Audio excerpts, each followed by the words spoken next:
क्या क्या आंसर्स में आना चाहिए और कैसे आपको आपके आंसर्स प्रेजेंट करना है कि एग्ज़ाम चेकर को भी लगे कि आपको तो बहुत सारी नॉलेज है।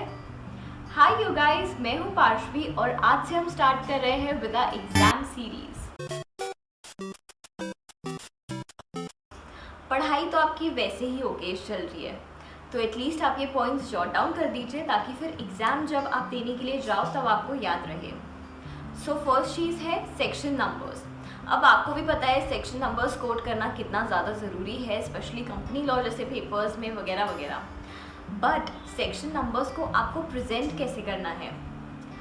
फॉर एग्जाम्पल, आप में से कितने लोग ऐसे लिखते हो as per section 135 of the companies act? मैं भी ऐसे ही लिखती थी, बट इसके साथ साथ हम और भी वेज देखते हैं जिससे हम सेक्शन नंबर्स को कोड कर सके, जैसे pursuant to section 135 of the Companies Act. Pursuant to, oh my god. और एक वे है कि as provided under section 135 of the Companies Act या as per the provisions of section 135 of the Companies Act. ये सारे वेज है जिससे आप आपके सेक्शन नंबर्स को कोड कर सको। इसको सिर्फ कोई एक को फॉलो नहीं करना है, बहुत सारे आंसर्स लिखने हैं आपको, तो बहुत सारे वेज से लिखिए। तो जैसे हमने यूसेज ऑफ वर्ड्स की बात की कि आप एज पर सेक्शन के जगह लिख सकते हो कि प्रोवाइडेड दैट या एज प्रोवाइडेड या परस्यूएंट टू। वैसे ही जब आप आंसर का कंटेंट लिखते हो, ऑफ कोर्स कंटेंट का लेंथ मैटर करता है, मुझे तो ऐसा लगता है कि मैटर करता है। आप इतने छोटू छोटू से आंसर्स लिख कर आ जाओगे तो आई डोंट थिंक कि आपको उस पर मार्क्स मिलेंगे। जितना आपको पता है कि मॉड्यूल में दिया है या आपके नोट्स में दिया है उतना तो आना ही चाहिए। आईसीएसआई की मॉड्यूल में सबसे इम्पॉर्टेंट चीज़ जो देखने की होती है वो उसका लेंथ ही होती है। हम जो की वर्ड्स है सिर्फ वो लिख कर आ जाते हैं, बट आई जस्ट फील कि जितना आपको पूछा है उसका तो पूरा कंटेंट आना ही चाहिए। सिर्फ की वर्ड्स आने से आपको मार्क्स नहीं मिलते हैं, राइट? तो आप इसको कैसे और एलैबोरेट कर सकते हो या कैसे और ज़्यादा अच्छा दिखा सकते हो? It is by writing in the present case. अगर आप ऐसे लिखते हो तो ऐसे थोड़ा सा अलग ही इसको एक फ्लो मिल जाता है पूरे आंसर को। या फिर जब आप कंक्लूड कर रहे हो तो फिर आप ये भी लिख सकते हो कि in the light of the above discussion या फिर इन द अबव सिनेरियो या as given in the question और फिर आपका आंसर, राइट? फिर जब आपको कोई सेक्शन का सबसेक्शन कोड करना है तो प्रोवाइडेड फर्दर दैट या फिर मतलब यूजुअली हम ऐसे लिखते हैं ना कि ऑल्सो फिर कॉमा कर लिखते हैं जो आंसर होता है। बट अगर आप ऐसे लिखो provided further that, provided that, इससे भी एक अलग इमेज जाता है। नेक्स्ट चीज़ जिस पे हम बात करने वाले हैं वो है डिफरेंस बिटवीन। अब बहुत स्टूडेंट्स को ऐसा एक कन्फ्यूजन होता है कि डिफरेंस बिटवीन को टैबुलर फॉर्म में लिखे या फिर पैराग्राफ फॉर्म में लिखे, राइट? आईसीएसआई के मॉड्यूल्स जो हमें इशू होते हैं उसके अंदर जो स्पेसिफिक टैबुलर फॉर्म वाले डिफरेंस बिटवीन है वो आपको वैसे ही लिखने हैं। अगर उसके अलावा आपको कोई और डिफरेंस बिटवीन आया है तो वो आप पैराग्राफ फॉर्म में लिख सकते हो।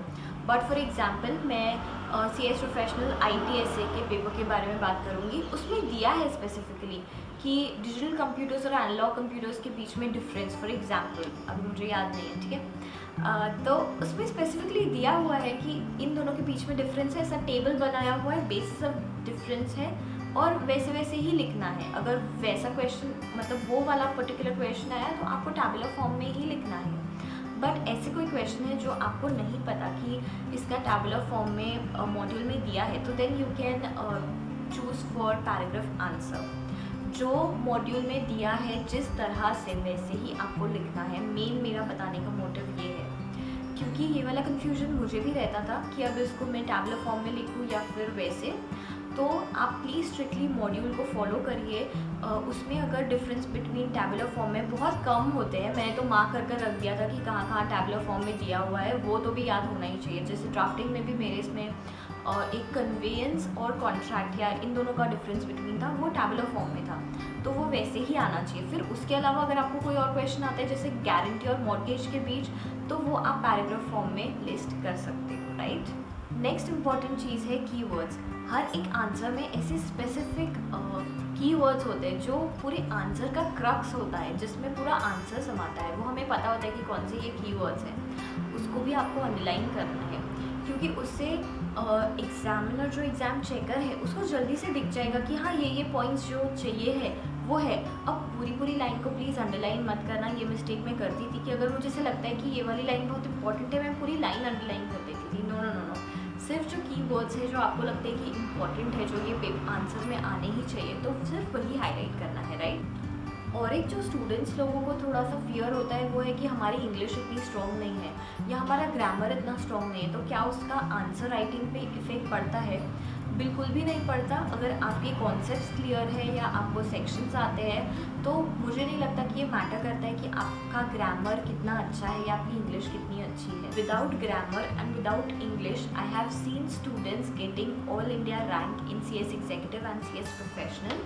तो प्लीज़ आप ये डर निकाल दीजिए मन में से कि हमारा तो ग्रामर या इंग्लिश इतना स्ट्रॉन्ग नहीं है, will we be able to present in a nice manner. तो ऐसा नहीं है, बस आपके कॉन्सेप्ट्स क्लियर होने चाहिए, आपको इतनी नॉलेज होनी चाहिए और वो नॉलेज को आपको पोर्ट्रे करते आना चाहिए कि आपको पता है ये सारी चीज़ें। जैसे सेक्शन नंबर्स में तो हमें इंग्लिश नहीं लगती है, फिर जो ऑब्जेक्टिव्स होते हैं या फिर ऐसी जो चीज़ें पूछी जाती है हमें असेंशियल्स, इसमें आपको इंग्लिश इतनी अच्छी नहीं भी आई तो चलता है, बट आपके जो जितने भी प्रोविजंस हैं वो आपके लिए क्लियर होने चाहिए। जैसे लिमिट्स है, कंपनी लॉ के पेपर में तो कितनी सारी लिमिट्स आती है। अगर आपको लिमिट्स पता है, एग्ज़ाम चेकर जो है उसको ये नहीं चाहिए कि आपका इंग्लिश या आपका ग्रामर अच्छा होना चाहिए या फिर आपकी कोई भी स्पेलिंग मिस्टेक नहीं होनी चाहिए। उसको ये चाहिए कि आपको सारे प्रोविजंस आने चाहिए, आपको इतनी नॉलेज होनी चाहिए और उसको कैसे प्रेजेंट करते हैं वो भी आपको आना चाहिए, राइट।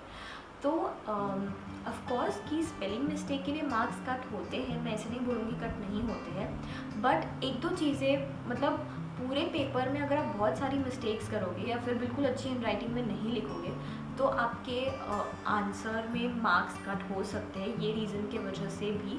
तो just make sure that you right your answers very properly. और अब इसका कैसे हम कैसे मेक श्योर करें कि आंसर जब एग्ज़ाम हम देंगे तब हमारे आंसर्स हम अच्छे से लिख सकेंगे। The main important thing is कि आपको उसके लिए बहुत सारी प्रैक्टिस करनी होगी, आंसर्स लिखने की भी और टेस्ट देने की भी।